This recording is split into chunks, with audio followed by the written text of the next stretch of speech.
Di bagian sebelumnya, Nam Sintri berhasil mengendalikan MK motor sehingga tak terjadi kecelakaan lagi. Kang Sobong yang khawatir segera mendekat.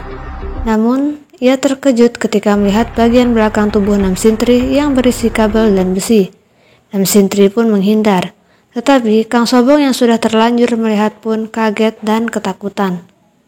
Ibu Nam Sin segera datang dan menyuruh Nam Sintri menangkap Kang Sobong yang hendak kabur dan membawanya pergi.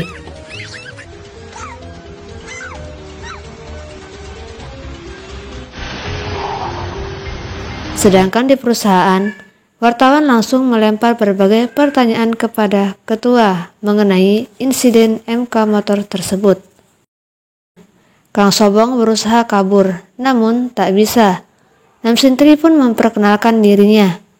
Kang Sobong seolah tak percaya dengan apa yang baru saja ia lihat. Ia dibawa ke rumah tempat manusia Nam Sin dirawat. Saat ia kembali mencoba kabur, ia terkejut melihat manajer tim Ji yang juga ada di sana. Kemudian, Ibu Nam Sin memperbaiki kerusakan pada Nam Sintri. Di sisi lain, manajer tim Ji menunjukkan bukti rekaman tentang Kang Sobong, sehingga Kang Sobong mengaku jika ia adalah suruhan Pak So.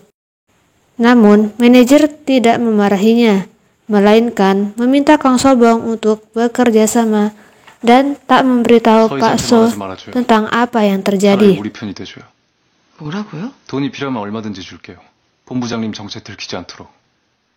Kang Sobong pun malah menanyakan keadaan manusia Nam Sin. Ibu Nam Sin yang mendengar pun datang dan langsung membawa Kang Sobong ke hadapan manusia Nam Sin yang terbaring di ruangannya. Kang Sobong tak mampu berkata-kata setelah melihatnya. Sementara itu, Ibu Nam Sin langsung memohon kepada Kang Sobong agar tidak membocorkan rahasia mereka.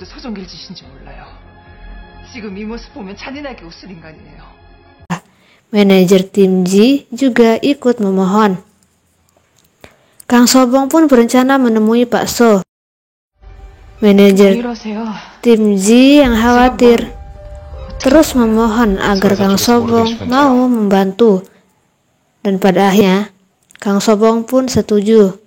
Kemudian Kang Sobong berangkat menuju suatu tempat di mana Pak So berada dan diikuti oleh Nam Sintri dan manajer tim Ji yang menunggu di mobil.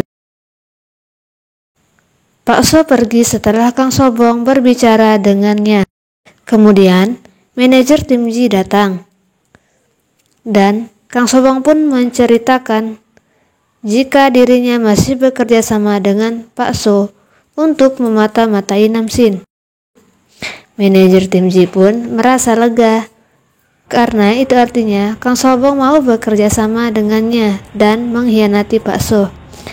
Kang Sobong pun penasaran mengapa manajer tim Ji sangat memperdulikan manusia Nam Sin, padahal dia bukan saudara atau keluarganya. Manajer tim Ji dengan jujur berkata, jika ia hanya ingin bekerja untuk Nam Sin karena ia sangat suka berada di dekatnya.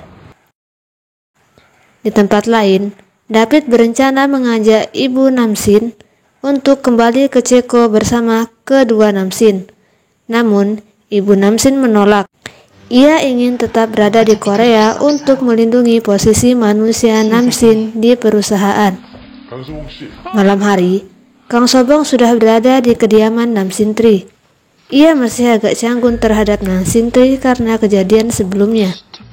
Sedangkan, sejak Kang Sobong mengetahui tentang dirinya yang merupakan robot, Nam Sintri mulai bersikap seperti dirinya sendiri, yang ceria, ramah, dan murah senyum. Ia juga tak menyembunyikan kemampuannya di hadapan Kang Sobong. Kang Sobong pun ke kamarnya dan mengemas pakaian. Ia berencana pergi dari rumah tersebut. Namun, manajer tim Ji datang dan mengingatkan Kang Sobong agar tetap menjaga rahasia. Keesokan harinya, Nam Sintri menghadiri rapat untuk meminta maaf atas kesalahan yang telah terjadi saat tes pengemudi. Kemudian, ketua menunjuk Namsin kembali dan mengumumkan rencana pernikahan Namsin dengan Yena secara mendadak. Yena pun senang. Namun, Kang Sobong dan manajer tim Ji khawatir jika Namsin Tri menikah, penyamarannya akan terbongkar. Selesai rapat, Yena dan Pak So menemui ketua dan ia mendapatkan surat perjanjian pranikah dari kakek Namsin. Surat tersebut berisi, jika pihak Yena tidak membutuhkan hadiah pernikahan, yang artinya jika Yena menikahi Namsin, maka Yena maupun keluarganya tak akan mendapatkan bagian apapun dari perusahaan Namsin. Pak So, yang selama ini mengincar perusahaan pun tak ingin buru-buru menandatangani surat tersebut. Pak So memutuskan untuk membawa surat tersebut pulang. Tak sengaja, bibi Namsin menabrak Yena saat masuk ruang ketua dan menjatuhkan obat amnesia kakek. Bibi berbohong jika obat tersebut adalah miliknya agar tak diketahui Pak So. Adegan selanjutnya, manajer tim J menemui Ibu Namsin untuk memperbaiki MK motor, sedangkan Pak So menemui rekan bisnisnya untuk mendiskusikan masalah pernikahan. Mereka berencana untuk membatalkan pernikahan Yena agar bisnis tetap berjalan sesuai rencana. Dan di tempat lain, terlihat Namsin Tri yang mulai bertingkah tak seperti biasanya. 싫어. 나 강소봉 씨랑 있을 거야. Ia terus mengikuti dan membuat Kang Sobong terusik. Akhirnya, Kang Sobong muak dan memutuskan untuk pergi dari rumah. Saat Kang Sobong akan pergi, Yena datang dan mengajak Namsin berbicara. Kang Sobong berangkat menuju rumah ayahnya dan berencana untuk berhenti bekerja.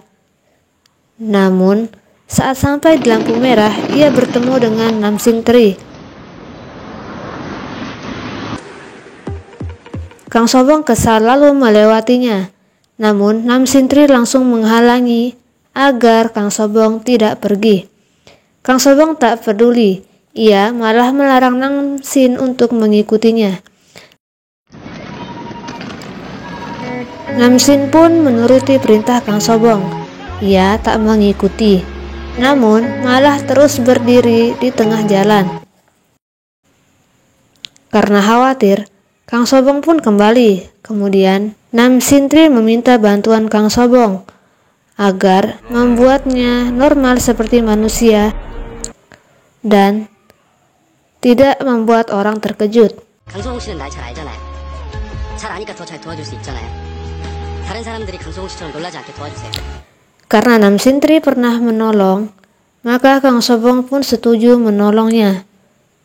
Dan akhirnya Kang Sobong kembali ke rumah Namsin. Di tempat lain, manajer tim J diberitahu Ibu Namsin jika ia telah memasang tombol kill switch di tubuh Namsin Tri. Tombol itu hanya dapat diakses oleh Ibu Namsin saja. Rencananya, ia akan memusnahkan Namsin Tri dengan tombol tersebut jika manusia Namsin sudah sadarkan diri. Saat keluar dari gedung, manajer tim J dan Ibu Namsin bertemu Pak So.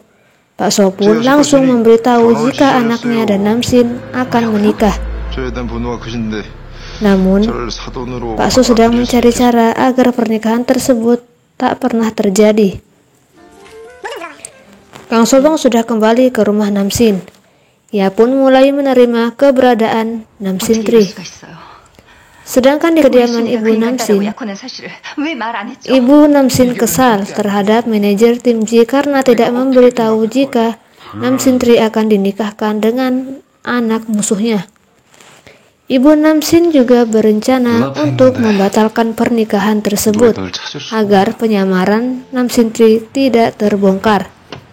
Setelah menemui manusia Namsin, manajer tim J menghadiri perjamuan yang diadakan oleh Yena.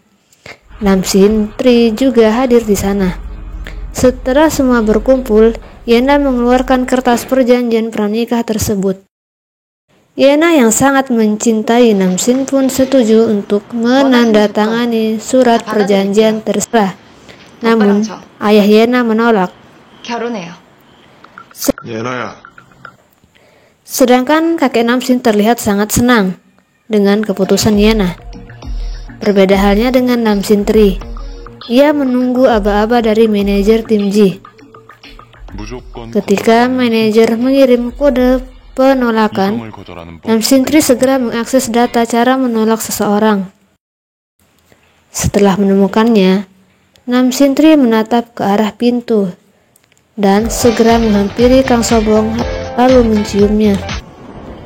Semua yang hadir pun terkejut, termasuk Kang Sobong yang menjadi korban. Cerita pun bersambung.